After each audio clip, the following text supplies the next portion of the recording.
আজকে আমরা বানাবো গাটি কচু। আলু নিয়ে নিয়েছি, যে গাটি কচু দই দিয়ে আজকে গাটি কচু বানাবো। তেজপাতা, শুকনো লঙ্কা আর দারচিনি, এলাচ ফোড়ন দেবো আর জিরে।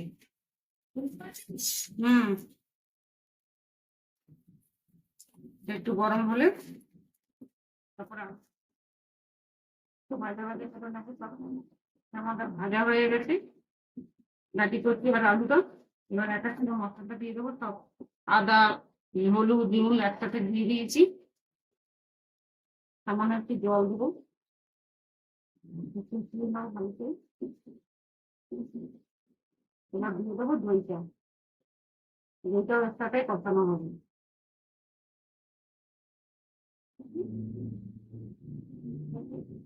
জিরে বেটে রেখেছি, সেটা দিয়ে দেবো।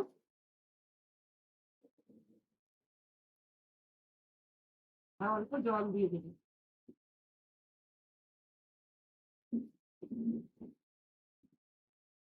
একদম কষিয়ে নিয়েছি। মাটি কষি ঘি দিয়ে একদম সিদ্ধ হয়ে গেছে। এবার ধনে পাতা ঘি দিয়ে নামিয়ে দেবে।